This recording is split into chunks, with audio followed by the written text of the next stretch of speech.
yo les hago saber y apago mi cámara, que a veces cuando comparto pantalla y hago las dos cosas se me complica. ¿Tienen alguna duda o consulta con respecto a lo que veníamos trabajando?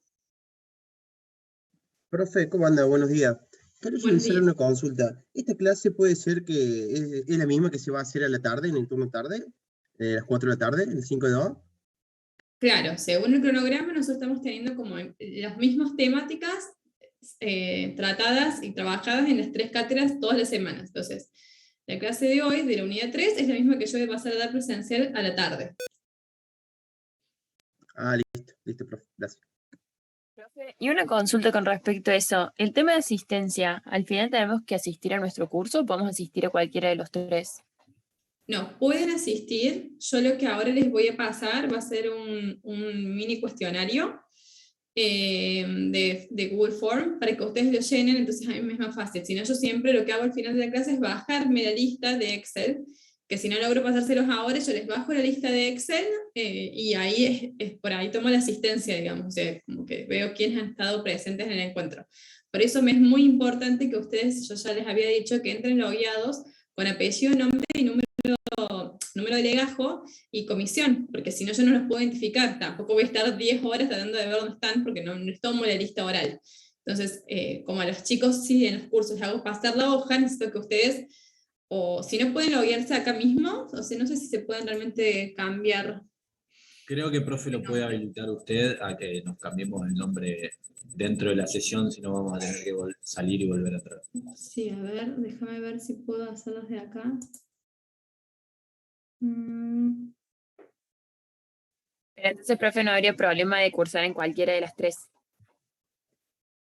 Claro, a ver, en realidad ustedes tuvieron que pasar una lista, o sea, nosotros le pasamos ya un Google Form que fue subido a Telegram, en donde ustedes nos aclaraban en qué curso iban a estar. O sea, pese a donde están inscriptos es relevante para los grupos que ustedes han constituido. Es decir, ustedes son de la comisión 2W1, bueno, el grupo con el cual desarrollan el proyecto tiene que estar erradicado en la 2W1, sus compañeros. Ahora, para cursar la asignatura, ustedes elegían, y nosotros le pasamos ya un Google Form donde nos decían en dónde iban a estar. Si en esta comisión, en la de los martes o la de los viernes. ¿Sí? A la mañana o a la tarde. Entonces, nosotros la asistencia tomamos en función de donde ustedes nos dijeron que iban a anclar su asistencia, digamos. ¿Sí? Entonces, esa es la lista que yo veo y chequeo de la asistencia propiamente dicha. Porque ustedes eligieron en cuál iban a cursar, en qué modalidad. Sí, si son de la 2W2, por ejemplo, que es el viernes de tarde, pero ustedes avisaron previamente que van a cursar en la 2W3, que es esta, 5 de 3, perdón, estoy confundiendo con otra cátedra de otra carrera. En el 5 de 3, entonces yo relevo en esa lista que ustedes pasan de 5 de 3 la asistencia que tuve hoy. Ahora, si ustedes faltaron, son de la 5 de 2, faltan al encuentro de las 5 de 2 y están acá presentes porque quieren estar de oyentes para no perderse la clase, ahí tenemos un tema en cuanto a la asistencia. La realidad es que la profe Valeria Funes, en eso es como que a nosotros se nos está haciendo una ensalada de seguimiento en esta modalidad que han cambiado. Entonces, por eso les decimos, si nosotros ya les dimos la opción de que ustedes dijeran, bueno, se van a cursar virtualmente en esta, cursan y yo les tomo la asistencia según lo que ustedes nos pasaron. No es un trámite administrativo que tienen que hacer secretaria, simplemente yo, a los que me pusieron que cursaban acá, yo les tomo la asistencia acá. A los que me dijeron que cursaban en la tarde, yo les tomo la asistencia en la tarde, y a los que te dijeron que cursan el martes, yo les tomo la asistencia los martes, ¿sí? Según las listas que ustedes ya nos pasaron. Ahora bien, si ustedes por alguna casualidad faltaron en la clase del martes y querían venir de oyentes para no perderse el contenido, sí está bien que estén acá, ¿sí? Pero el martes, que es donde todos ustedes tenían que estar, porque ustedes eligieron esa comisión, yo les puse ausentes. No importa que estén acá, yo no voy a estar cruzando los datos de dónde están cada uno en la semana, ¿sí? Porque no somos una única cátedra, somos 3 cátedras divididas donde ustedes eligieron en dónde iban a radicar el cursado de la asignatura durante todo el año. Grupos y parciales se remiten a la comisión de la cual ustedes pertenecen. ¿Fui clara? ¿Les quedó claro o no? Sí, profe, perfecto. Gracias. ¿Sí? Igualmente, yo esto después lo voy a aclarar y lo voy a poner en los avisos para que, digamos, cualquier cosa se remitan ahí para tenerlo bien en claro ustedes. ¿Sí? Así ustedes lo pueden volver a leer el procedimiento. Bien, Respecto a... gracias. No, de nada, Delphi. Respecto a los contenidos teóricos, de los que vimos la semana pasada y el análisis de contexto, ¿hay alguna otra duda o consulta?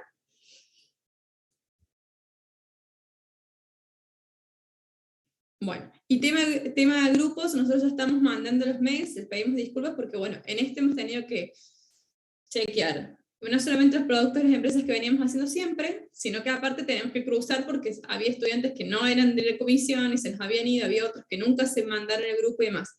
Sí les quiero decir por las dudas, aquellas personas que todavía, salvo los que son recursantes y han mandado el mail avisando, ¿sí? Que, perdón, estoy poniendo admitir en la sala de espera, avisando que ya habían rendido el trabajo y habían tenido una nota en el 2021 y se les dijo que sí, que se les validaba la nota, el resto todos tienen que hacer el proyecto, ¿sí? El recursante que no nos mandó el mail hasta ahora lo va a tener que hacer este año, porque nosotros no podemos estar cruzando todo indistintamente todas las variables. Entonces ya se venció el tiempo de entrega del grupo, de entrega del producto y de entrega de la empresa. ¿Por qué se los digo? Porque nosotros la semana que viene, yo ya cuando termino con la unidad número 6, ¿sí? Que son las vinculadas al análisis de contexto propiamente dicho que ustedes tienen que hacer, vamos a pasar a trabajar, les voy a dejar los últimos 20 minutos donde vamos a sacar dudas y consultas de cómo realizar el análisis de contexto. La parte de empresa y producto no me importa tanto porque es la que a ustedes les da la empresa, o sea, yo de eso no les puedo decir. Ustedes van a definir el producto, ustedes van a definir y van a hacer una breve referencia del nacimiento o de la constitución de la empresa, y después de la emisión de la misma, ¿sí? Y de FODA, o sea, son cosas que no están vinculadas al conocimiento teórico que ustedes tienen que tener hasta este momento para el análisis de contexto. Entonces, eso también se los quiero decir. Vuelvo a destacar para todos los que están entrando que lamentablemente desde acá yo no puedo cambiar mi configuración, a ver. Ahora, acabo de permitir que se cambien el nombre, por favor me ponen apellido, nombre, número de legajo y comisión, por lo menos en la que han estado inscritas por hoy.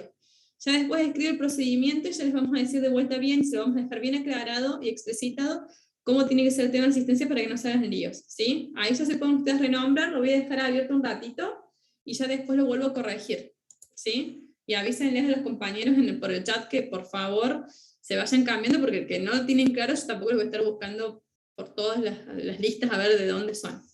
Profe, ¿puedo hacerle una consulta? Sí. Cuando llené el formulario, mi grupo y yo somos del 5D2. La opción para hacerla virtual, la única que nos salía era el viernes a las 11 de la mañana. No nos salía otra opción, por eso estamos acá. Queríamos saber si estamos bien. Sí, es la única, o sea, nosotros los martes y los viernes de tarde damos presencial. Aquellos que querían por cuestiones profesionales, personales, de locación y de lo que sea, hacerla virtual, la podían hacer y cursar hoy, ¿sí? Entonces ustedes están inscritos ahí, pero la están cursando acá. Ahora, el día del parcial lo tenés que rendir en donde vos tenés la lista de inscripción, ¿sí? Eso no lo podemos mover. No lo vas a... Igualmente, quiero que sepan que ya se lo habíamos aclarado que el tema del parcial se rinde virtual para todas las cátedras, o sea, el día de que está puesto la fecha del parcial, que déjenme ver, ya se las chequeo acá, ya se las doy, por las dudas para el que no los tenga, es virtual para todas las cátedras, o sea, que en el horario de clase que te corresponde, lo haces de esa manera. Para los que son de las 5 de 1, el parcial es el día 21 de junio. Para los que son de las 5 de 2 y de las 5 de 3 el viernes, el parcial es el 24 de junio. En esos 3 encuentros ustedes entran en la cátedra en la que están, porque si no les va a llegar el parcial, y en la que están inscritos por secretaria académica, y entonces ahí rinden el parcial, pero va a ser virtual. No sé si fue clara, Marco. Sí, profe, perfecto. Muchas gracias. La confusión venía que la semana pasada había llegado un link de que había clase virtual a la tarde. Entonces, ahí había una duda. No, el martes yo mandé un link, porque ¿qué pasó? Era para de transportes. Nos habían llegado un montón de emails a nuestra cuenta de correo electrónico de las 5 de 1 de muchos estudiantes que por el paro de transportes no podían ir a clase. Entonces, para garantizar que todas las 5 de 1 y todos los que cursan en ese horario puedan tener la clase, decidimos hacerla virtual. En esa sola, y por eso pusimos de manera excepcional, por el paro de transportes, este encuentro lo damos virtual, ¿sí? Porque si no, si yo iba, le iba a dar a las 10 personas que tienen auto, no a todos los compañeros. ¿Sí? Sí, perfecto, clarísimo. Muchas gracias. Buenísimo. Si surge así o en otra oportunidad, en la de los 5 de yo también tengo que ir presencial, también les voy a cambiar el link y se les voy a pasar por link para garantizar, digamos, la presencialidad de todos ustedes.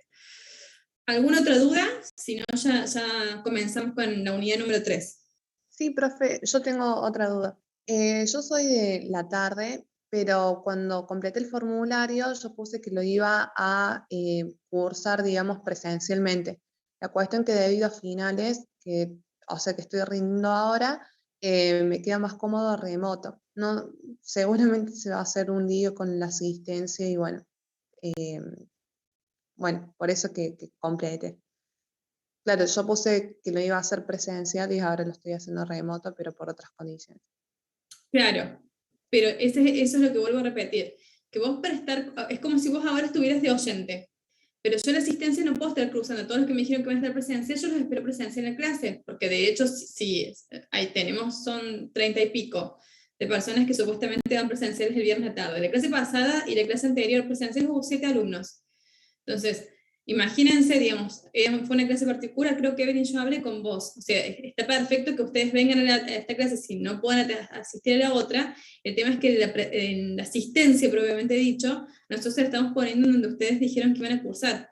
Yo hoy, de manera excepcional, los voy a poner porque he vuelto a aclarar y ya los subo de manera oficial en avisos y en autogestión, digamos, en todos los canales de comunicación que tenemos para que ustedes les quede bien en claro cómo va a ser el tema de asistencia. ¿Sí? Pero no quiero que, digamos, después repercuta en su condición final, ¿sí? Entonces es muy importante que tengan en cuenta eso. Los que se inscribieron el viernes a la tarde, yo voy para darle clase a las 35 personas que se inscribieron el viernes a la tarde. Si no es para 7 personas, imagínense que para eso, digamos, le decimos, no, chicos, o sea, vayan el martes presencial. Entonces tienen que valer por eso. Nosotros le dimos la opción y demás, para organizarnos también nosotros como cátedra, y para que ustedes puedan lógicamente elegir, pero donde eligieron, lo tienen que hacer. Si no, déjame preguntar, Evelyn, manda un correo, seguramente le va a contestar Valeria, yo igual voy a hablar con Valeria, para estos temas puntuales, ¿sí? De que tenemos, pero vos, o sea, tendrías que estar hoy, el viernes, a las 4 de la tarde, allá de manera presencial, porque eso fue lo que vos elegiste. Listo, profe. Perfecto. Yo igual hoy les voy a poner presente, le digo, lo que pasa es que es un mundo, imagínense que yo estoy con 3 listas buscando a cada uno de ustedes, ¿no? Tampoco no es justo ni para ustedes ni para uno sumarse más trabajo del que ya uno ya tiene, ¿sí? Entonces, bueno, era para facilitar esta modalidad, pero la verdad es que muchos se les ha ido complicando. Así que bueno, ¿hay alguna otra duda o consulta respecto de este tema?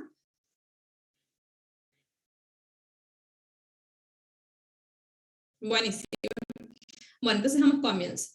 Como yo les dije, ya les había dado, ahí están el permiso de edición del nombre, que ahora se lo cierro, y se lo cierro porque nos han pedido que no lo dejemos abierto, porque tenemos personas dañinas que cambian el nombre, se ponen de un compañero y después hacen cuestiones inadecuadas. Entonces, les acabo de dejar abierto, me tienen que poner apellido, nombre, legajo y la comisión en la cual ustedes estaban inscritos para yo poder chequear las listas y rápidamente, por el día de hoy, cargarles la asistencia.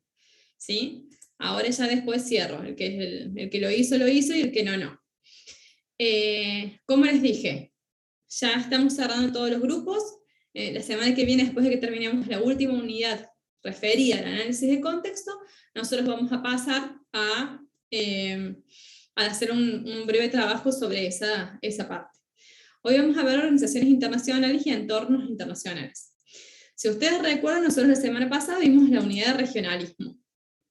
En la unidad de regionalismo nosotros empezamos viendo un marco teórico de todas las variables, digamos, que necesitábamos y conceptos que necesitábamos comprender para poder abarcar la unidad de regionalismo, y después bajamos a un caso puntual que es el del Mercosur, y terminamos una conclusión respecto a cómo la coyuntura actual del conflicto entre Ucrania y Rusia nos ha ayudado a nosotros a tener una oportunidad en el 2022 de terminar, de ratificar por parte de los estados europeos el acuerdo del Tratado de Libre Comercio entre la Unión Europea y el Mercosur. Y eso nosotros le decíamos que era un mega regionalismo, ¿sí?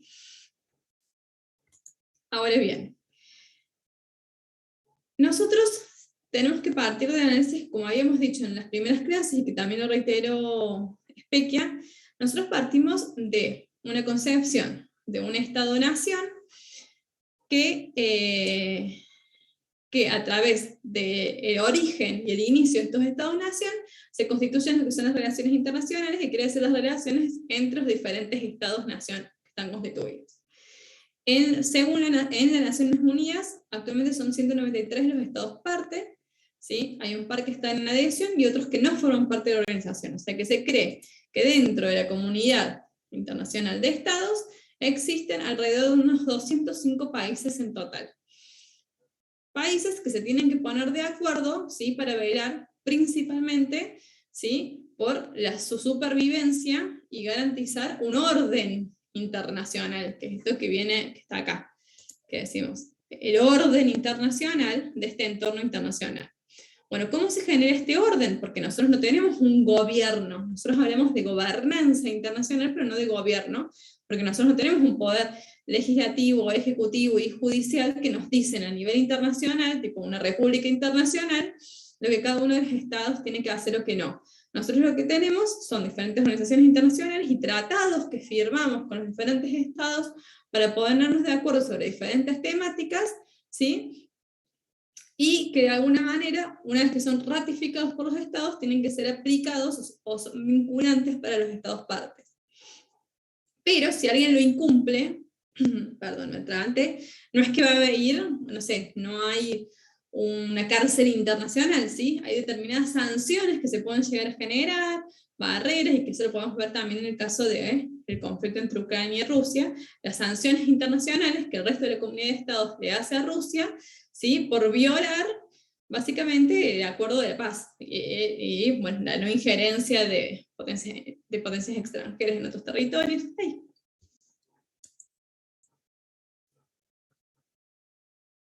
Perdón, ahí estamos. ¿Sí? Entonces, va a ser a través de estas organizaciones internacionales, bueno,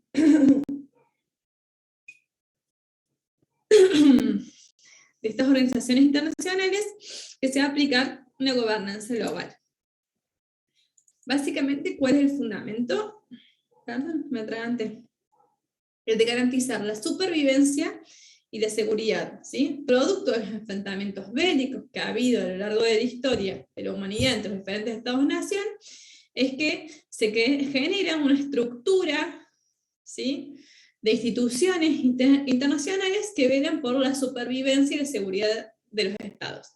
Ahora, estos dos conceptos de seguridad y supervivencia están resaltados porque también con el paso del tiempo, las temáticas que hacen a la supervivencia y a la seguridad, ¿sí? Y la definición conceptual de lo que ello implica ha ido mutando. Porque en un primer momento nosotros hablamos de seguridad o supervivencia en términos realistas, es decir, de cuando un Estado, ¿sí? Ataca a otro. Principalmente esto pasó en la historia, digamos, del siglo XVIII, XIX, principios del siglo XX, cuando todavía los Estados estaban tratando de definir sus fronteras. Estaban tratando de definir sus fronteras.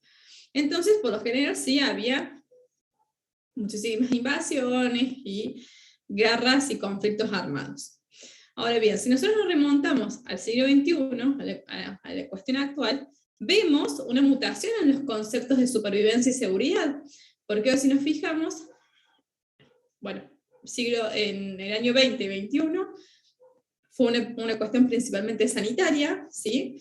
En donde los estados se cerraron absolutamente en vistas de no ejemplo, el COVID-19 y todas las mutaciones que se fueron suscitando, y también tenemos una cuestión central que es, por ejemplo, los temas referidos al medio ambiente, donde es una problemática común de todos los estados, porque digamos, si se agranda el agujero negro, si se deteriora la capa de ozono, si hay un aumento en el nivel de los mares, un aumento en el dióxido de carbono, si hay una tala indiscriminada en el pulmón del mundo, que es en el Amazonas, digamos, son temas de interés de toda la humanidad, porque no lo puede resolver a un solo estado a la cuestión medioambiental.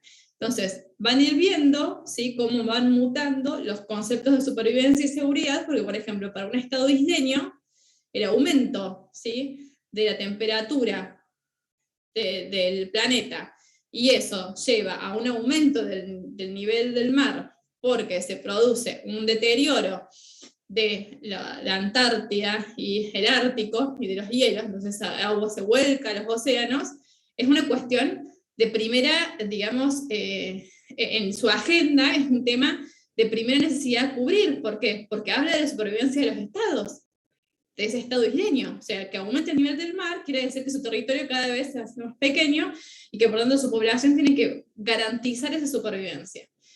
Y hace también en términos de seguridad. ¿Por qué? Porque seguramente va a haber emigraciones masivas o diferentes conflictos territoriales que se pueden generar en ese estado. Entonces ven cómo con el traspaso del tiempo estos dos conceptos van mutando. Y por eso son las organizaciones internacionales que mediante los acuerdos y las negociaciones que se van llevando a cabo tratan de poner este orden internacional.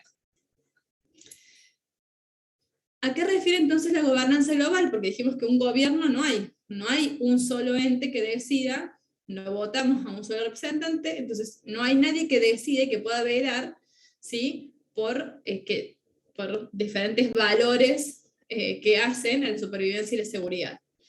Sí hablamos de una gobernanza global. ¿Y qué me refiere esta gobernanza global? Bueno, nosotros la podemos dividir en tres aspectos fundamentales. Primero, en un conjunto de normas, valores y principios comunes que hacen, ¿sí?, las relaciones socioeconómicas en una escala global. Cuando hablamos de una escala global, quiere decir que es tomada, digamos, estos valores, normas y principios son ampliamente tomados por toda la comunidad de estados, o la mayoría de las comunidades de estados. Siempre tenemos los casos excepcionales, lógicamente. Estas normas, valores y principios llevan a cabo lo que se denomina un programa político. ¿Qué vendría a ser el programa político? Bueno, todas las instituciones que son creadas justamente para mantener esta seguridad y la supervivencia internacional de los estados. Y por último, nosotros podemos ver que a lo largo de la historia, si bien ha habido instituciones, sí, que han sido creadas con un fin determinado, si no se transforman en función de las nuevas necesidades y los nuevos requerimientos que necesita la comunidad internacional de estados, tienden a desaparecer, ¿sí? Porque de nada sirve tener, no sé, una organización internacional que hoy en día solamente vela, por ejemplo, por cuando se producen invasiones a otros estados, porque eso ya es algo que, si bien todavía sigue sucediendo, porque tenemos el conflicto de Rusia y Ucrania, ya se ha reducido como problemática en mayor medida, y tenemos otros problemas que atañen la seguridad y la supervivencia, como les dije, las cuestiones medioambientales. Entonces, no solamente que lo trabajan los estados particulares que se ven afectados, sino que lo trabajan diferentes foros internacionales y diferentes organizaciones internacionales, como la Organización de Naciones Unidas, a través de los encuentros de las diferentes COP que hacen, la Organización Mundial del Comercio, el Banco Mundial, y entonces son todas las organizaciones que van transformándose para justamente poder mantenerse en el tiempo y cumplir con sus objetivos. Una primera diferenciación que nosotros tenemos que hacer de los conceptos, díganme cuando voy muy rápido, porque a veces yo sé que me acelero, es el que tiene que ver con lo que son las organizaciones internacionales y las organizaciones regionales. Nosotros las organizaciones regionales trabajamos la semana pasada, ¿sí?, el caso Mercosur, y ahí yo les pongo otra, la Unión Europea, que fue el que más desarrollamos, y existen un montón de otras que dijimos que tenían una base territorial. Su primera definición eran territoriales, es decir, tenés que formar parte de determinado continente o área geográfica determinada para formar parte de esa organización regional. Y después tenemos las organizaciones internacionales que tienen una vocación universal, como por ejemplo Naciones Unidas, Banco Mundial, Organización Mundial del Comercio, Organización Internacional del Trabajo, ¿sí? Son otras, en donde no importa dónde estés ubicado geográficamente, porque como la vocación es universal, intentan tener la mayor cantidad de estados miembros dentro de esa organización para poder, digamos, vincular y generar acuerdos que sean realmente globales, como habíamos dicho en un primer momento. ¿Vamos bien hasta acá? Sí, profe. Sí, buenísimo. Bueno, nosotros, en esta área de estudio, y dentro, podríamos hablar de todas las organizaciones internacionales, pero por cuestiones lógicamente finitas, a lo que hace al programa que tenemos en la materia y al tiempo que tenemos para esta unidad, nosotros no vamos a hablar de todas, vamos a hablar principalmente de lo que es de la única organización que actualmente garantiza la seguridad monetaria internacional, ¿sí? Que básicamente es el Fondo Internacional. Y vamos a hablar un poquito de su origen, y de lo que ha pasado históricamente hasta el día de la fecha con el Fondo Monetario Internacional, y por qué es importante para el análisis, ¿sí? De el comercio exterior. Para garantizar la seguridad monetaria internacional, nosotros nos vamos a remitir a lo que es la liquidez internacional. ¿Qué vendría a ser la liquidez internacional? Bueno, pasa a ser los activos financieros que permiten que los diferentes estados desarrollen y tengan transacciones económico-financieras y que crucen estas las fronteras, ¿sí? Entonces hablamos como de un gran activo internacional, ¿sí? Que está constituido principalmente por lo que son las divisas internacionales, no por el conjunto de las monedas de los diferentes estados partes de la comunidad internacional. Es decir, no es que tome en cuenta, bueno, la emisión de la base monetaria, es decir, del peso argentino, del peso chileno, del real, del peso boliviano, del dólar, y de cada una de las monedas del yuan y demás. No, solamente toma los activos financieros internacionales que son utilizados, ¿sí? Y eso hace la liquidez internacional.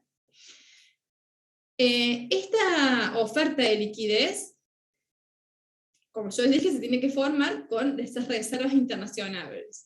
¿Qué quiere decir? Que mantienen una paridad cambiaria. A lo largo de la historia podemos hablar que hubo 3 modelos de reservas internacionales que se establecieron, ¿sí? Nosotros sabemos que en un primer momento las civilizaciones, por ejemplo, comercializaban, ¿sí? Con el valor de sal. Entonces, según vendían tal o cual cosa, ¿sí? O era por trueque, o era, por ejemplo, por el uso de sal. Después empezaron a constituirse las primeras monedas que fueron utilizadas en el intercambio internacional, y a partir ya de la constitución de los Estados-Nación, donde se veía la necesidad de poder intercambiar bienes y servicios entre diferentes estados-nación, se remitió a lo que se denominó el patrón oro, ¿sí? Bueno, seguramente la mayoría de ustedes saben lo que es el patrón oro. Básicamente se decía que las reservas internacionales, es decir, cada uno de los países que quería hacer una emisión de dinero, tenía que tener, esa emisión de dinero estaba anclada, ¿sí? En la cantidad de reservas en oro que tuviera su economía, ¿sí? Entonces, mayor era la cantidad de oro, mayor era la cantidad de emisión que podía desarrollar de su base monetaria, es decir, de su moneda particular. ¿Por qué era el oro? Bueno, primero que nada porque es un recurso, digamos, era un recurso que en ese momento era sumamente valorado, ¿sí? Pero ¿de dónde se originaba? Era un recurso natural que era extraído de ¿qué territorios? Los territorios que eran colonizados. Entonces, ¿qué pasaba? Llegaban a las nuevas civilizaciones, y en esas nuevas civilizaciones que no tenían, ¿sí? No formaban parte, ni habían desarrollado un sistema, digamos, de liquidez propio, porque eran otras culturas, directamente extraían el oro, los llevaban a Europa, y en Europa era donde se establecía este patrón oro de intercambio, y los países exportaban, importaban y manejaban todo el comercio internacional según el valor de las mercancías en oro.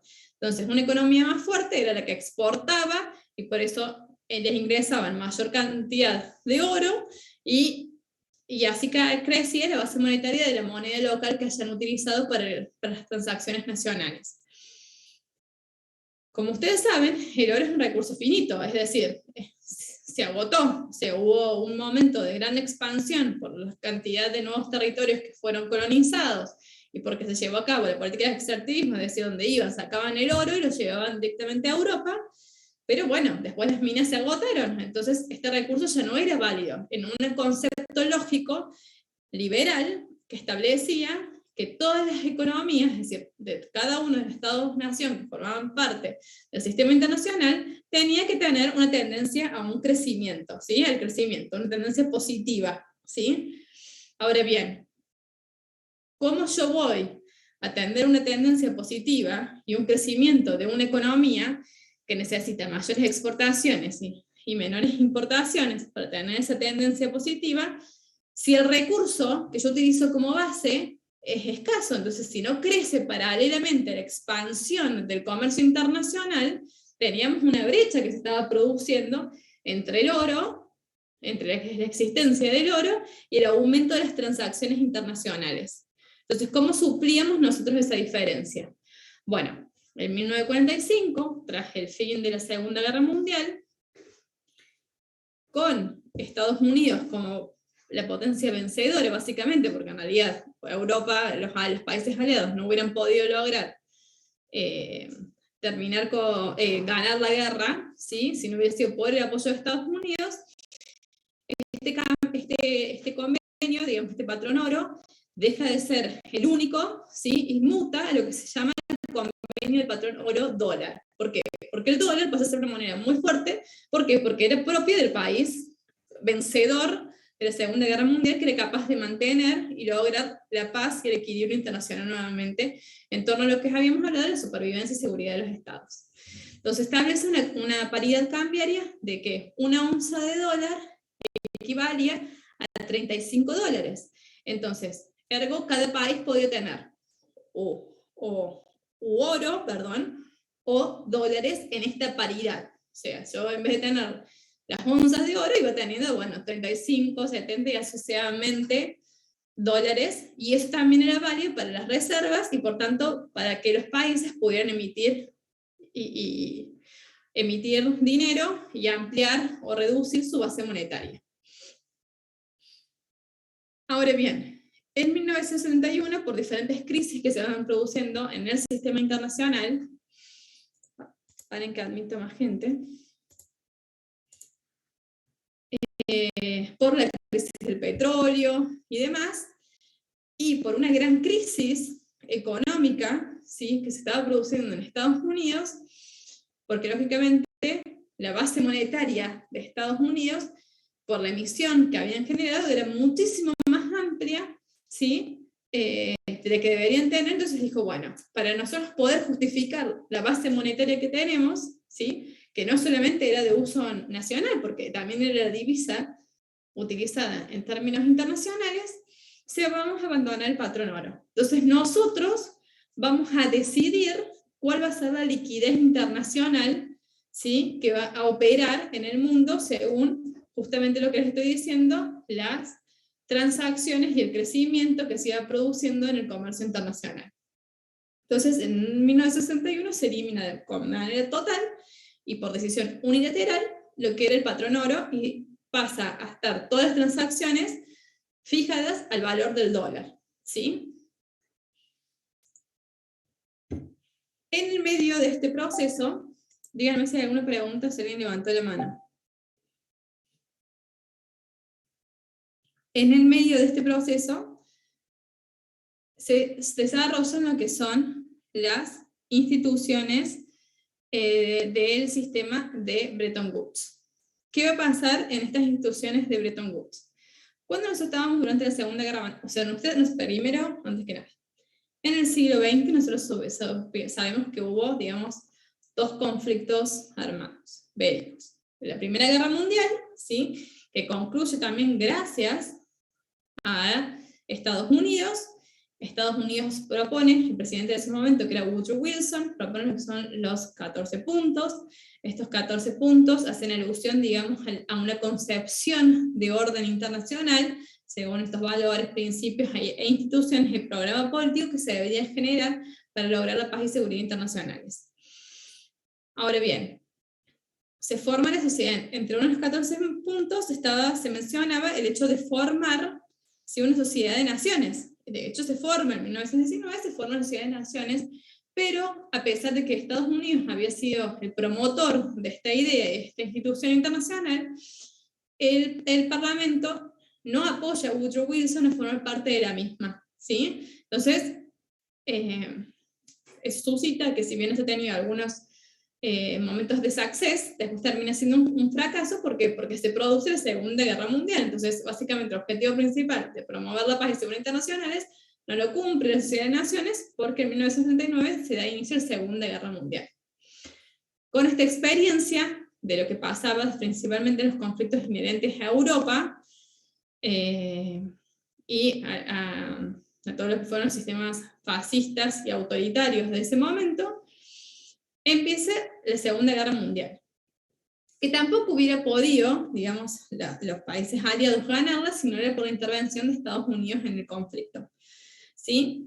Así como previamente Estados Unidos había establecido el inicio de la Sociedad de Naciones mediante el sistema de Bretton Woods, ¿sí? Se genera una conferencia histórica donde Estados Unidos, Francia e Inglaterra se reúnen para formar, ¿sí?, lo que iba a ser el nuevo orden internacional mediante las instituciones que se iban a crear. Entonces se crean lo que son el Fondo Monetario Internacional, que hace alusión a la seguridad monetaria que nosotros habíamos hablado, el Banco Mundial, que va a ser un promotor del crecimiento con equidad, por decirlo de alguna manera, el acuerdo, el General Agreement of Trade and Tariff, el GATT, que actualmente es la Organización Mundial del Comercio, ¿sí?, y la Organización de Naciones Unidas como la Organización Internacional en términos políticos, ¿sí?, donde iba a velar, lógicamente, por esta seguridad internacional.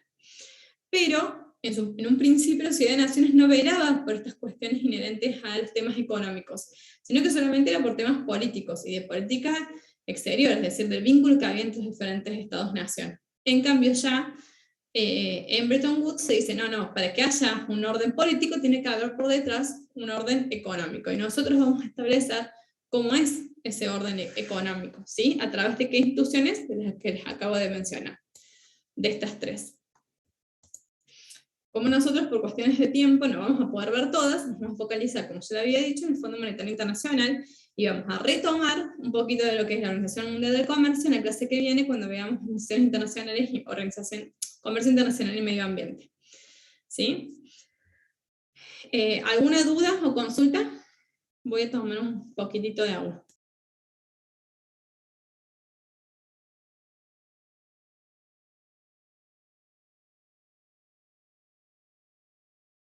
Bueno, seguimos avanzando entonces.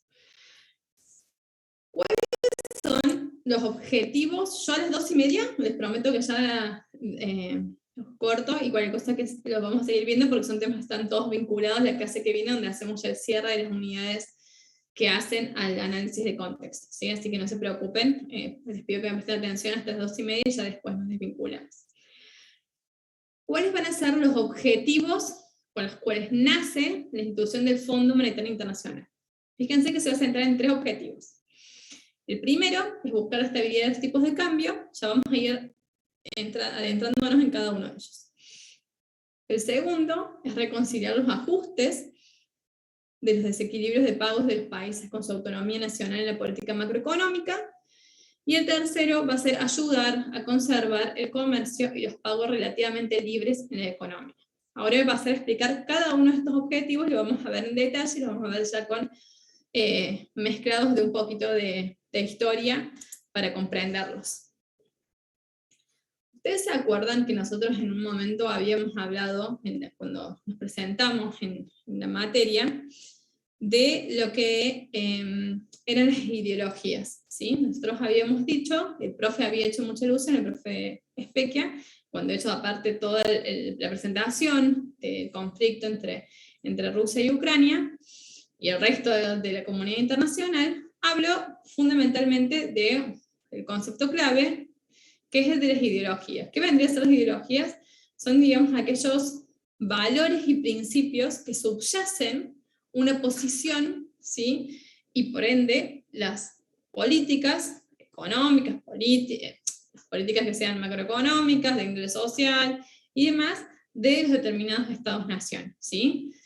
Es como el bagaje, es lo que está por detrás, ¿sí? Muchas veces está explícito y muchas veces no. Muchas veces nosotros lo podemos relacionar claramente y muchas veces no. Nosotros durante el siglo XX y finales del siglo XX tuvimos lo que fue la Guerra Fría. Ustedes saben que después de dar fin a la Segunda Guerra Mundial, si no se produjo otro enfrentamiento bélico de tal magnitud, sí estuvimos prácticamente más de 20 años nucleados a lo que fue una Guerra Fría con diferentes, digamos, conflictos beligerantes, pero no de gran magnitud, que se llevaron a cabo en territorios particulares, donde básicamente dos posturas ideológicas se enfrentaban, que era el capitalismo y el socialismo, o comunismo, dependiendo, ahí ya bueno, podemos entrar en una gran clasificación de grises que hay. Entonces, nosotros cuando vemos la historia del Fondo Monetario Internacional, después de la Segunda Guerra Mundial y lo que fue estos acuerdos de Bretton Woods, que nucleaba principalmente a los países de qué idiosincrasia e ideología capitalista, ¿sí? Porque todas estas organizaciones que estamos viendo nosotros ahora nacen con una ideología liberal, ¿sí? Por lo cual nosotros tenemos diferentes valores que subyacen, como por ejemplo el libre cambio, es decir, que nosotros tenemos que lograr, ¿sí? Que las economías reduzcan sus barreras arancelarias y pararancelarias y que tengan esta competencia, ¿sí? Que les permita especializarse en la producción de aquellos bienes o servicios que, según las ventajas comparativas en su momento, competitivas hoy en día, y que de esa manera nosotros íbamos a lograr un aumento del bienestar, que también lo habíamos puesto la semana pasada, entre comillas, lo que significaba la palabra bienestar, y qué significa para el liberalismo, y qué significa para el socialismo. Entonces, bajo este paradigma, nosotros sabemos que estas organizaciones que nacen son principalmente de origen capitalista, por lo cual nuclea a determinados países con determinados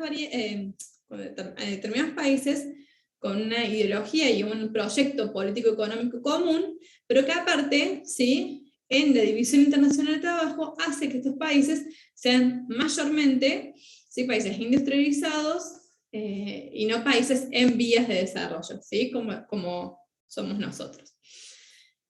Fíjense que el primer objetivo habla del tipo de cambio fijo, pero ajustable. Dicen, yo les paso a leer y después lo vamos viendo juntos. Como yo les había dicho, Estados Unidos declara de manera unilateral que que una onza de oro valía 35 pesos, y por tanto todos los otros países tenían que generar, ¿sí?, un valor fijo de sus monedas en función, ¿sí?, de esta paridad cambiaria. ¿Por qué tenía como primer objetivo el Fondo Monetario Internacional hablar de un tipo de cambio fijo? El tipo de cambio fijo es uno de los grandes tipos de cambio. Nosotros lo tuvimos, por ejemplo, en un momento de nuestra historia, cuando fue la ley de convertibilidad, teníamos el valor de $1 o $1. Es decir, la economía propiamente dicha tiene que trabajar para lograr esa paridad cambiaria que al ser una ley, sí se tiene que sí o sí mantener, no puede fluctuar, no puede decir, bueno, hoy vale tanto, mañana tanto, y asociadamente, sino que se tiene que mantener, ¿sí? Entonces hay todo un esfuerzo macroeconómico para lograr esa estabilidad, que ya lo vamos a ver cuando veamos la unidad de balance de pagos y veamos el caso de Argentina con los diferentes tipos de cambio. ¿Por qué pone este como primer objetivo? Porque desde el nacimiento de Estados-Nación, una de las políticas económicas que se tomaba para lograr mayor competitividad, no estaba dado justamente por los factores de producción que tenían y por la competitividad que podía desarrollar en la producción de determinados bienes o servicios, sino que lo hacía en función de las devaluaciones constantes. ¿Por qué? Porque una devaluación, ¿qué implica? Que al ser al yo necesitar,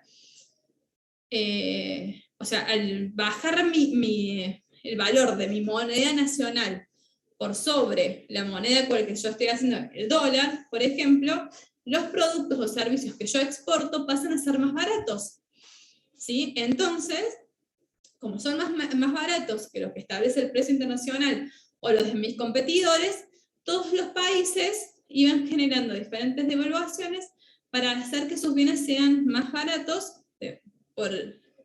devaluando sus monedas, pero no porque haya habido un aumento de productividad o un cambio tecnológico y demás. Entonces, como eso, el Fondo Monetario Internacional y el tema de garantizar si la seguridad económica internacional lo veían como un problema, impusieron y trabajaron en consecución de lograr este primer objetivo. Entonces, ¿qué pasaba? La realidad es que nosotros sabemos que mantener un tipo de cambio fijo en lo largo del tiempo es un objetivo muy difícil de lograr. Y eso lleva consecuentemente a diferentes crisis de capital que se han ido desarrollando a lo largo de la historia, donde se producían desequilibrios de la balanza de pagos y por tanto directamente se producían crisis económicas tanto en diferentes países y según la magnitud del país era si después trascendían y se generaban crisis internacionales o quedaban más reducidas a los socios comerciales de esos países y demás. Esto se vincula a lo que es el segundo objetivo. A ver. Segundo objetivo, que habla sobre los mecanismos de ajustes de la balanza de pagos. Nosotros vamos a tener una unidad en la cual vamos a hablar de la balanza de pagos. La balanza de pagos es un instrumento de la administración contable, ¿sí?, que determina los activos y pasivos de una economía, ¿sí?, de un Estado-nación. Podríamos decir que la balanza de pagos es lo mismo que hacen los contadores en una empresa, es decir, hacen el balance de qué es lo que ingresa y qué es lo que ingresa, y en función de eso nosotros sabemos si esa empresa en un periodo de tiempo ganó, tuvo beneficios económicos o tuvo pérdidas, ¿sí? Lo mismo que un balance contable, por decirlo de alguna manera. Ya igual los vamos a especificar más, pero no quiero dar este espacio para eso. ¿Por qué hablaban de los ajustes de la balanza de pagos? Porque, bueno, como yo les había dicho, el lograr el equilibrio del tipo de cambio era una cuestión muy compleja para todos los Estados-nación, ¿sí? Tanto los más ricos como los que no. Y se tomaban como que había que, cuando la balanza de pagos era era desequilibrada, ¿sí?, en una escala global, comparativamente con los otros países, tanto los déficits como los superávits tenían consecuencias negativas que recaían en la economía de los países y también a nivel internacional. Entonces decía, ¿qué pasaba cuando era deficitaria? Cuando era deficitaria es que había pérdidas. Es decir, por ejemplo, las exportaciones habían sido menores a las importaciones. Entonces había habido un egreso de divisas, ¿sí? Cuando se produce ese egreso de divisas, y por ende, si yo no tengo la cantidad de reservas que necesito para la base monetaria que tengo, digamos que tienen que ser como iguales, yo dice, bueno, si me reducen las divisas porque fueron más las importaciones que las exportaciones, tengo que también reducir mi base monetaria, es decir, el dinero que circula en mi economía interna. Entonces, ¿eso qué va a producir? Bueno, va a producir una caída de los salarios. ¿Por qué? Porque lógicamente hay menos dinero circulando en la economía. Al caer los salarios, ¿sí?, ¿qué se va a producir? Un aumento de la tasa de interés. ¿Qué significa? ¿Y por qué? Porque los bancos, que tienen que reducir esa base monetaria y el circulante que hay en la economía, aumentan las tasas de interés para que la gente no saque el dinero del banco, sino que la retenga en el banco. Entonces se aumenta el ahorro y disminuye, por tanto, la inversión. Y al disminuir la inversión, que se produce una contracción, ¿sí?, de la actividad productiva y económica de un país. Porque entonces las empresas, en vez de sacar para invertir en una máquina, la dejan guardada en el banco porque la regalía que le da el banco por el aumento de la tasa de interés es mucho mayor. Entonces, ¿eso qué va a generar? Como hay una contracción de la actividad económica, hay menos bienes y servicios que circulan en esa economía y por tanto se vuelven más caros. ¿Por qué? Porque va a haber una oferta mayor a la hay una oferta menor a la demanda de esos bienes y servicios. Y por tanto se produce una caída del ingreso real, ¿sí? De la economía. Es decir, cayeron los salarios, se aumentó la tasa de interés, se redujo la producción, eso generó un aumento de los precios, y entonces cae el ingreso real de la economía. Ahora bien, eso es en términos de déficits, ¿sí? Y después tenemos las consecuencias también del superávit. ¿Por qué? Porque cuando había un superávit, entonces había un aumento de las reservas internacionales, porque las exportaciones habían sido mayores a las importaciones, por ejemplo, entonces entran más reservas internacionales, que se produce una presión al alza de los salarios y los precios, porque entonces ahí aumenta esa base monetaria, entonces por lo general la gente gana más, y al ganar más consume más, entonces como había una producción, ¿sí? Una actividad económica que no estaba ligada a ese gran aumento de la demanda, que se genera rápidamente, se produce una amenaza inflacionaria, es decir, a un aumento de los precios. Y como hay tanto dinero circulante, baja las tasas de interés. Entonces, como bajan las tasas de interés, las empresas generan mayor inversiones, y eso aumenta, ¿sí?, la actividad productiva. Pero todo esto, digamos, va generando esta alza de los precios. Lo estoy diciendo burdamente, ¿por qué? Porque justamente así son los análisis que hace el Fondo Monetario Internacional, según la teoría liberal, de los ajustes o desajustes de la balanza de pagos, en donde toma reglas, ¿sí?, generales, en condición sine qua non. ¿Qué quiere decir condición sine qua non? Cuando el resto de las variables no se alteran.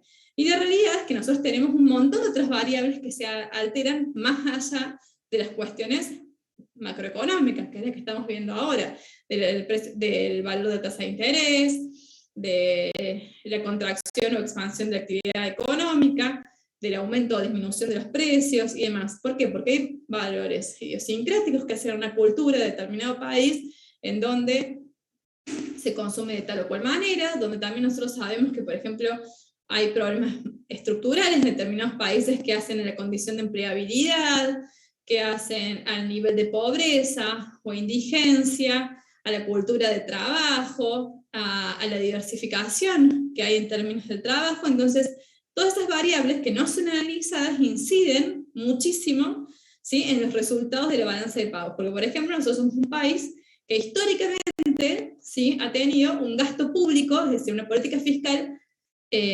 sumamente expansiva, ¿sí?, con respecto a la realidad y a las posibilidades reales que tiene nuestro Estado de gastar o emitir dinero. Entonces, en vez de emitirlo quizás en producción, lo volcamos en políticas fiscales con un gran aumento del gasto público, que hace, por ejemplo, a la cantidad de personas que trabajan en empleos públicos, a la cantidad de ayudas y planes sociales y asistencia que se da. ¿Pero por qué? Porque también hay por detrás una realidad social que no permite, ¿sí?, que el país pueda elegir hacer otro tipo de inversiones. ¿Por qué? Porque esa realidad social macroestructural nos indica que hay muchísima gente que por más que quiere trabajar, ¿sí?, no puede hacerlo porque es analfabeta, no llegó a los niveles de educación que necesitaban, entonces el acervo tecnológico productivo es mucho menor que el de otros países. Entonces son todas variables que se relacionan en cuanto a las políticas, pero que para el Fondo Monetario Internacional, según esta concepción liberal capitalista, no son tomadas en cuenta.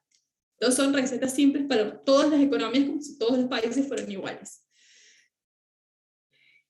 Y esto se vincula con una política desarrollada por el Fondo Monetario Internacional a lo largo del tiempo, que habla de, bueno, como nosotros somos, el Fondo Monetario Internacional procura garantizar la seguridad monetaria internacional, a nosotros no nos importa lo que esté pasando en tu Estado-nación. No nos importa si aumentó la cantidad de pobreza e indigencia, o si necesitas generar, no sé, obra pública para solucionar problemas de infraestructura que hacen a los servicios de la población como cloacas, gas natural. No, a nosotros nos interesa que vos sigas formando parte de este sistema internacional, que la liquidez internacional se mantenga estable y que vos cumplas con los compromisos adquiridos, ¿sí? Internacionalmente. Es decir, que si vos contrajiste deuda, vos tenés que pagarla a tus acreedores, por sobre la realidad de tu país. Entonces, a ver, si tenemos que decir, bueno, ¿qué les importa? ¿Que se muera la gente o que yo cumpla con el Club de París? Y no les importa que se cumpla con el Club de París, porque nosotros adquirimos una deuda internacional con el Club de París, tomamos ciertos compromisos y para que el Club de París siga funcionando, ¿sí? Y esta seguridad monetaria internacional siga circulando el sistema financiero internacional, nosotros necesitamos que vos cumplas con eso. Entonces, bueno, si tenés que ajustar el cinturón y no darle de comer a la gente, lo tenés que hacer porque nosotros garantizamos eso. Y vos formas parte de esta organización con esa finalidad, ¿sí? ¿Vamos bien hasta ahí? Bueno, calculo que el silencio es un sí, si no quiere decir que ya los aburre. Bueno, ¿cómo hace esto? Porque nosotros sabemos, más Argentina, ¿sí? Que bueno, tiene una larga historia de relaciones y vínculos con el Fondo Monetario Internacional, que es lo que dice, bueno, nosotros ¿cómo te vamos a ayudar en estos momentos de crisis donde vos tengas un desajuste de la balanza de pagos y donde no puedas hacer frente a los desequilibrios, a los compromisos adquiridos internacionalmente? El Fondo Monetario Internacional solo te presta plata cuando ya no hay ningún acreedor que te quiera prestar plata. Esos acreedores definen a quiénes le prestan y no le prestan por múltiples variables, como son el riesgo país, digamos, el PBI per cápita, ¿sí? Un montón de variables que hacen, ¿sí? A la tasa de interés que aplican los acreedores para prestarnos plata. Todos los países contraen deuda, de hecho ustedes saben que los países más desarrollados son los que más deuda tienen.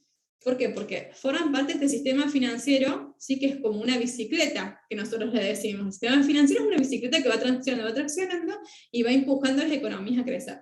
Si nosotros tomamos como para verlo desde una óptica individual, por ejemplo, nosotros hacemos eso con las tarjetas de crédito, como tenemos 6, 12 cuotas sin interés, 18 cuotas sin interés, había hasta planes de 24 cuotas sin interés. Entonces, que básicamente nosotros vamos especulando, ¿sí? Nuestra situación financiera personal en función de esas tasas de interés que nos van dando, y nosotros vamos y podemos tomar créditos o no, o préstamos de los bancos, en función de la credibilidad que nosotros tenemos para pagar las deudas contraídas, ¿sí? Entonces nosotros vamos, por ejemplo, no sé, va Marco Fabricio Trabuco, que tiene una fábrica productiva, cuyos balances siempre dan que tiene mayores son los beneficios que las pérdidas, ¿sí? Entonces pide un crédito de 500.000 pesos, ¿sí? Para desarrollar determinada cuestión productiva dentro de la empresa. Entonces seguramente van a analizar, bueno, ¿cuál es la situación a ver de Marco Fabricio Trabuco? Bueno, a él le podemos dar este crédito de 500.000 pesos con una tasa, ¿sí? Nominal del 10%,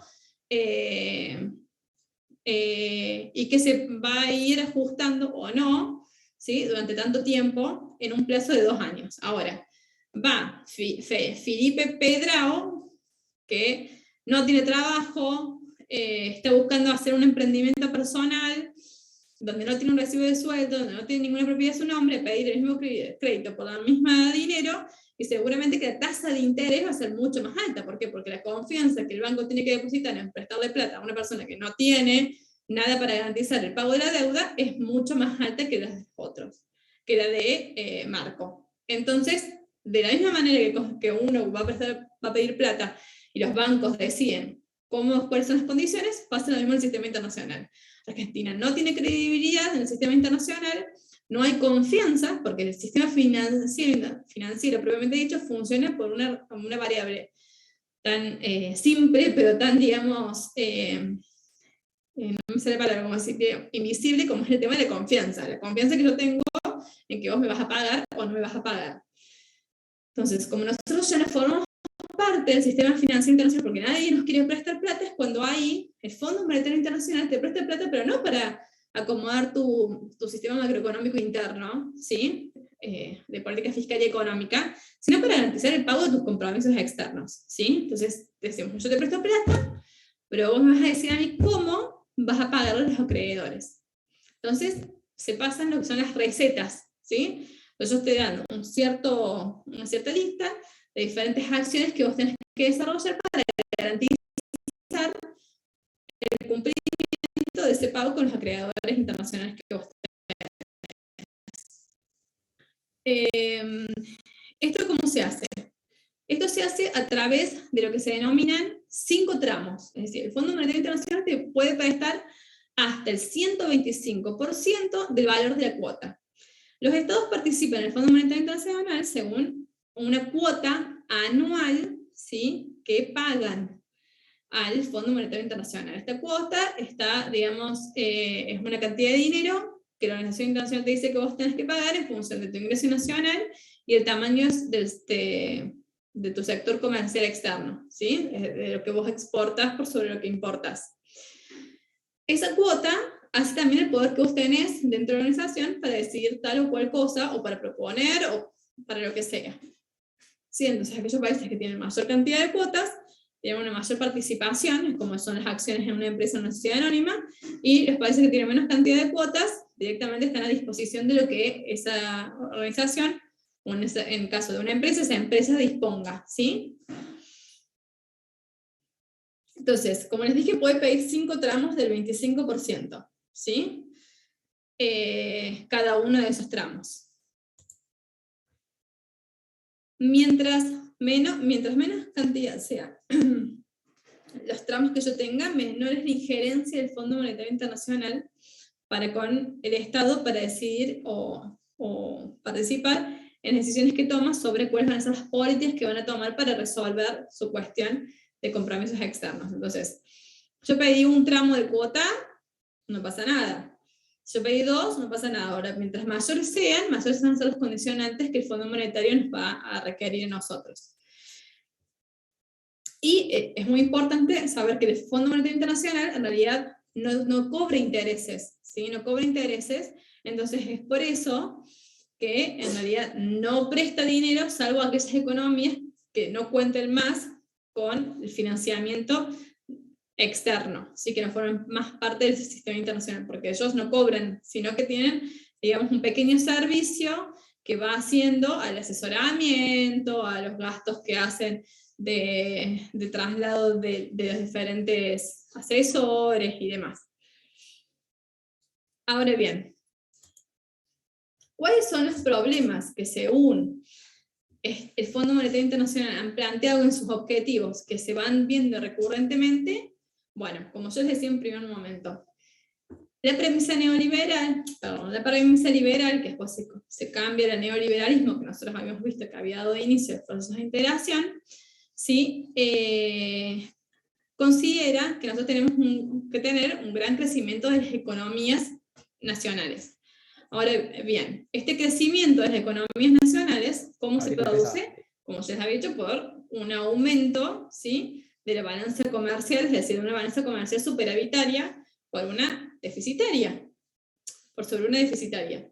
Entonces, cuando es superávit, ingresan las divisas, eso ayuda a aumentar el Producto Bruto Interno, el PBI per cápita, y a generar una expansión de la economía.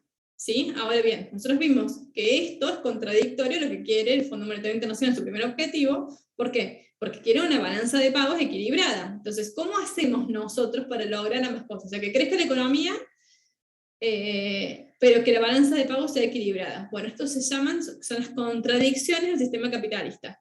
Entonces, eso recurre en diferentes crisis que se han desarrollado a lo largo de la historia, cuando las grandes y pequeñas y medianas economías han crecido exponencialmente, entonces eso genera un desequilibrio en el sistema monetario internacional. Otro es el problema de la confianza, porque ¿por qué está ligado a algo tan superficial, ¿sí?, tan ambiguo como es la confianza? Bueno, ahí está ligado a las cuestiones que tienen que ver con los valores más bien de índole sociopolíticos, ¿sí? ¿Por qué? Porque nosotros sabemos que el Fondo Monetario Internacional, pese a todo lo que nosotros habíamos hablado y todas las reglas que tiene, en realidad termina siendo un organismo internacional que vela por determinados valores y principios de la comunidad internacional que atienden el pensamiento liberal, ergo al valor de la democracia y al valor del libre mercado.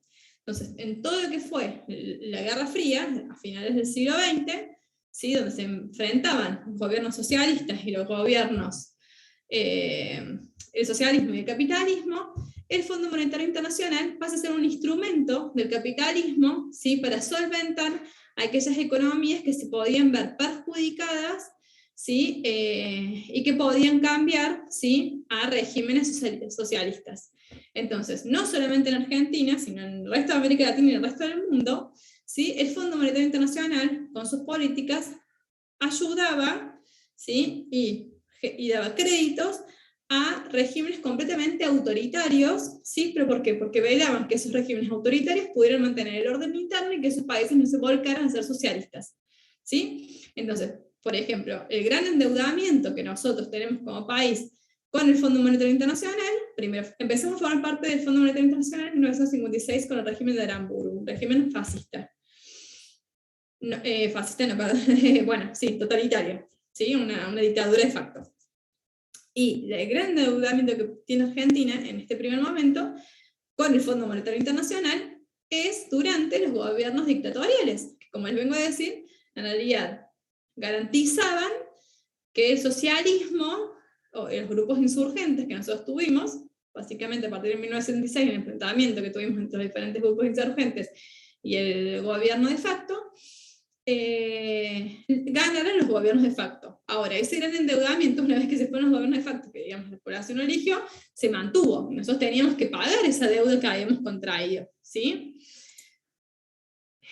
Entonces, fíjense cómo la cuestión de confianza o desconfianza no hace solamente las variables macroeconómicas, ¿sí? Que yo les había hablado sobre lo que podemos garantizar de que pagamos o no. Hace a un montón y a un conjunto de variables que subyacen, ¿sí? Pero que de alguna manera después condicionan el futuro de esas economías. Y por último tenemos estos problemas de los ajustes de la balanza de pagos, que estaban completamente vinculados al primero que yo les dije, sobre cómo hacemos para que crezca una economía, crezca el comercio, ¿sí? Pero con una balanza de pagos equilibrada y un tipo de cambio fijo, ¿sí? ¿Cómo hacemos? Bueno, eso llevó a las diferentes crisis del sistema capital, donde el Fondo Monetario Internacional ha logrado de manera resiliente transformarse para no desaparecer, que era lo que yo les hablaba en un primer momento cuando vimos la gobernanza global. O sea, están los valores, están el programa político y también hay momentos en donde pueden tender a desaparecer. ¿Vamos bien hasta ahí? Sí, profe. Buenísimo. Bueno, ya queda poquito, porque el Banco Mundial lo voy a desarrollar la clase que viene cuando veamos medio ambiente y comercio internacional. Bueno, en este sentido es lo que yo les venía diciendo. Voy a ir al último apartado porque lo primero ya lo fuimos hablando. Bueno, para algo importante que estaba viendo. Aparte del valor, una onza de oro a $35, ¿sí? Tenemos lo que fue en 1970 la aparición de los derechos especiales de giro, que se convierte como una divisa también que utiliza el Fondo Monetario Internacional, y que cada una de las dos partes no solamente tiene que tener, digamos, en sus reservas el dólar como divisa, porque después abandonamos este pseudo patrón oro, sino que también tienen los derechos especiales de giro y que pueden ser utilizados como divisas internacionales en transacciones para determinar el valor de la cuota. Como ya les había dicho, en 1961 toda la comunidad de Estados, porque Estados Unidos decide de manera unilateral abandonar el patrón oro, entonces el Fondo Monetario Internacional garantiza que las bases monetarias, es decir, el dinero de cada una de las economías, esté sujeto a las reservas internacionales que tienen en su momento, y sabemos que cuando se abre la maquinita y se genera dinero, por generar dinero, si no está, que no está, digamos, de acuerdo a la cantidad de reservas internacionales que tenemos, o a la proyección del país, digamos, de crecer en el corto plazo, en términos económicos, generan crisis inflacionarias. Y después tenemos la gran crisis en la cual que se llevó a cabo en el 2007-2008, ustedes eran todos súper pequeños, pero fue una gran crisis del sistema internacional que se le pone paralelamente como la crisis más grande después de Wall Street Crash en 1929, y que para lograr justamente los equilibrios y que el sistema financiero volviera a acomodarse, genera lo que fue la reforma del 2010, en donde no solamente estos estados que yo les había mencionado, Estados Unidos, Gran Bretaña y Francia, y ahí después hay una ampliación con los países de la Unión Europea propiamente dicho, son los partícipes en la toma de decisiones que se generan, sino que aparte se incluyen a los que fueron como los grandes decisorios de cómo definir y cómo generar las políticas que salieron a sacar adelante la crisis 2007-2008 de los países desarrollados, porque fue principalmente una crisis de los países desarrollados, no de los de en vías de desarrollo, que fue la reforma 2010, donde se incluyen, ¿sí?, al grupo del G20 como un grupo que tiene incidencia en las decisiones que toma el Fondo Monetario Internacional.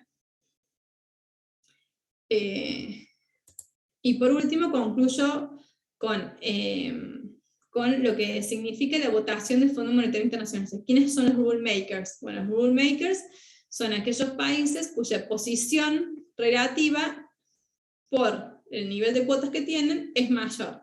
Entonces, nosotros, economías como las nuestras, en donde en la realidad nuestra posición relativa dentro de la organización internacional es muy baja, dentro del Fondo Monetario Internacional es muy baja, puesto que nuestro nivel de cuotas es muy bajo comparativamente con el de otros, hace que nosotros seamos rule takers, que llamamos, nosotros tomamos las normas que se hace por un grupo de países.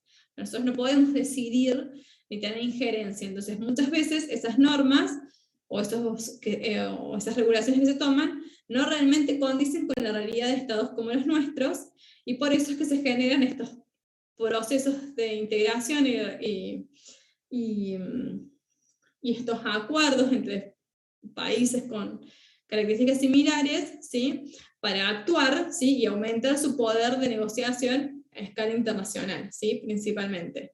Entonces por eso está tan vinculado, ¿sí?, a la realidad que nosotros hemos planteado de por qué existen los procesos de integración a nivel regional, ¿sí? Es básicamente para que esos países que solos, de manera unilateral, no tendrían ningún tipo de poder, bueno, aumenten su peso relativo y se pongan de acuerdo para generar regulaciones y políticas que también sean, ¿sí?, reales a la condición diferencial de cada uno de estos estados. Y esa es como la lógica que está funcionando hasta el momento en lo que va de los últimos años del siglo XXI. Si bien no es que se ha logrado, lógicamente, materializar en ninguna de estas organizaciones, que ya son como un poco, digamos, históricas o arcaicas, según como cada uno lo pueda ver, pero que se van manteniendo en el tiempo. No sé si hay alguna otra duda o consulta. Profe, Sí. el tercer objetivo, que creo que no lo desarrolló, decía algo así como los pagos relativamente libres en la economía. A ver, déjame que volvemos por las dudas. Sí, El tercer objetivo del fondo. sí, exacto. Esa sería la base de las principales sanciones, digamos, que le han hecho a Rusia al eliminarlos del SWIFT, ¿verdad? Si bien sé que el SWIFT no depende del FMI, pero estarían restringiéndole los pagos y como ahogándolos un poco con eso. Bueno, este tercer objetivo está muy ligado a lo que es la Organización Mundial del Comercio, por eso no lo desarrollé. Porque básicamente, ¿qué hace a una economía libre y en donde primero conservar el comercio? Es decir, ¿por qué? Porque hay un concepto de la teoría liberal que decía que aquellos países que comercializan entre sí y donde tienen una relación comercial fuerte, no generan guerras entre sí. Entonces se consideraba que trabajar en aras del aumento del comercio entre todas las economías iba a lograr esta seguridad, esta paz y seguridad internacionales.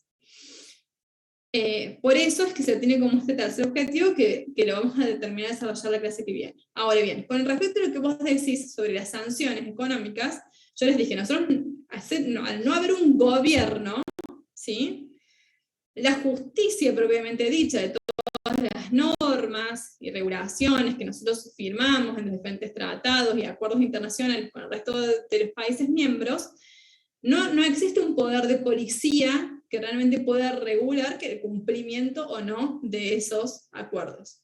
Y por tanto, porque no puede ir preso un Estado. Entonces, ¿qué se hacen? Lo que son las sanciones económicas, son los primeros tipos de sanciones que se llevan a cabo cuando un país, digamos de alguna manera, altere ese orden internacional.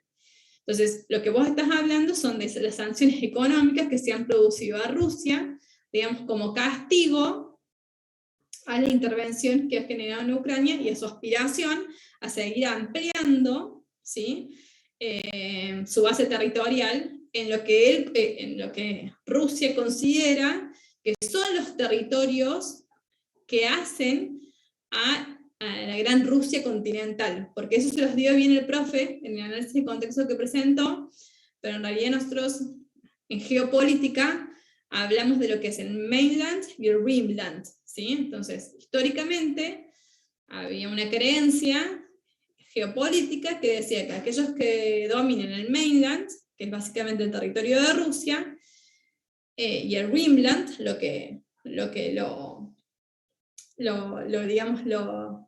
sigue el territorio de Rusia, iba a tener el poder global, ¿sí? Entonces, acá hablamos de una cuestión histórica que hace una vocación y una ambición propia de Rusia de ser el garante del orden internacional, ¿sí? ¿Según qué? Según otras ideologías, otros valores y otros principios, y por ende otro programa político que gustaría instaurar en el mundo, ¿sí? Entonces, como las sanciones que puede hacer, y ningún país está en condiciones, ni siquiera Estados Unidos, ni siquiera China, ni ningún otro país está en condiciones de tomar una acción realista, es decir, armar un conflicto bélico con Rusia hoy en día, porque sabemos que sería una catástrofe mundial, ¿sí?, que más que garantizar la seguridad y supervivencia, nos mataría a todos, porque sabemos que con el avance tecnológico y bélico que hay en todos los arsenales armamentísticos, sabemos que es simplemente una bomba atómica y listo.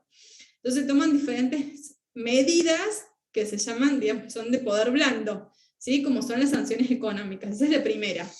Entonces, ¿por qué? Porque acortando la cantidad de recursos económicos que puede tener un país para mantener una guerra en el tiempo, va a hacer que ese país tenga que tomar otra medida e irse para atrás, ¿sí?, y dejar de invadir o lo que sea. ¿Me explico? Entonces, más que nada, por eso es lo que vos mencionabas de Rusia, y no tanto con este objetivo que en realidad subyace la lógica liberal de aumentar el comercio en aras, sí, lógicamente, de la paz mundial, porque se suponía que la paz mundial estaba ligada al comercio libre entre los estados. Y eso hace al papel de la Organización Mundial del Comercio, que trata y trabaja supuestamente arduamente para liberalizar y generar una tendencia positiva al crecimiento del comercio internacional. No sé si fui clara. Sí, profe, perfecto. ¿Sí? Gracias. No, de nada. Cualquier otra duda, consulta, me van diciendo. ¿Hay alguien más que quiera complementar o que quiera hacer, tenga alguna duda?